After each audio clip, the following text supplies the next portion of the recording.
Samuel Alito is in it again. Now it's his wife. Well, he claims it's his wife. Who knows, right?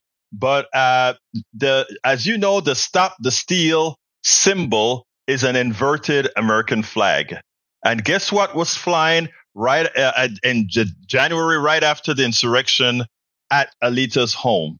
The inverted American flag. And they try to come up with some sort of a silly excuse, but it just illustrates right now that the Supreme Court is not a court to be trusted. It is in effect a political arm of the insurrection. Let's go ahead and play this, and then we'll take it on the other side. And I wanted to ask you also about something that the New York Times broke, which is that in 2021, the Supreme Court Justice Samuel Alito, who had the lead on Dobbs and several other very controversial opinions, had an American flag hanging upside down outside his house. And this is a symbol associated with the Stop the Steal movement.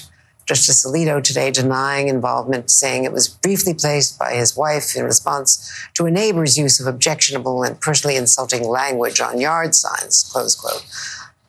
Senator Durbin, now the chairman of Senate Judiciary, though, wants Justice Alito to recuse himself from cases related to 2020. It shows how politicized the court is now. We already have a refusal to recuse from Clarence Thomas, and the immunity decision hanging out there when a lot of lawyers say it should never have taken this long and it should have been simply decided quickly when Jack Smith asked for that. Well, you know, the thing about this, it's so troubling on multiple levels. This is even different from the Ginny Thomas, Clarence Thomas stories, because this is their house, their flagpole. It's not just his wife's house and his wife's flagpole. The reporting says the flag was up for days, and the explanation, frankly, makes no sense at all. The explanation is a neighbor said something offensive, and now there's some reporting that there was a personal confrontation, perhaps. But a lot of people say offensive things to me. I've been through a lot of personal confrontations, for example, in these Trump years. But at no point have anyone said, well, you know what we should do in response to this personal confrontation? Fly an extremist flag that I don't believe. That doesn't make any sense. Why would this happen? Why would it stay up for days? Why would a Supreme Court justice allow it to stay up for days, even if it is only his wife's actions? There's just no excuse for this. At some point, when you read some of these defenses, you know, if the same facts were occurring, say, at Justice Sotomayor's house or at Justice Kagan's house, these people would be all over it for good reason, because it would be inexcusable. The defenses of Alito here just don't make much sense. It was a dreadful, dreadful mistake for this to happen.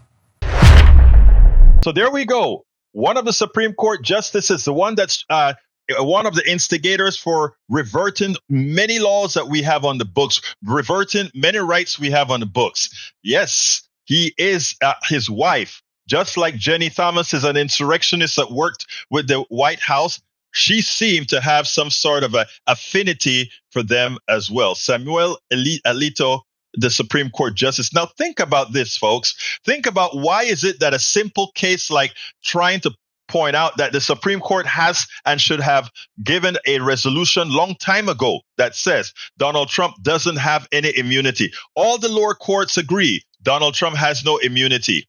But Alito and these guys are holding on to that ruling to save Donald Trump. It makes it that Stop the Steal sign that his wife has, it makes it that Thomas's wife working with the administration for the insurrection, it just points out that it's not only a tacit effect, but an actual effect on our democracy, an active effect on our laws, an active effect on the judiciary. Stay tuned. We spend a lot of time deconstructing the news, trying to parse it into a form that everybody can understand. We try to find those little nitpicks where it flies above the fray, etc. If you really like these videos that we do, I want to ask a big favor. Please go ahead. Number one, subscribe to our channel. And number two, please join if you can. Thank you so kindly for watching. Keep watching. Please remember to share. We must populate the entire internet with our progressive message, a message that we know is what most Americans say that they want. So help us, please join.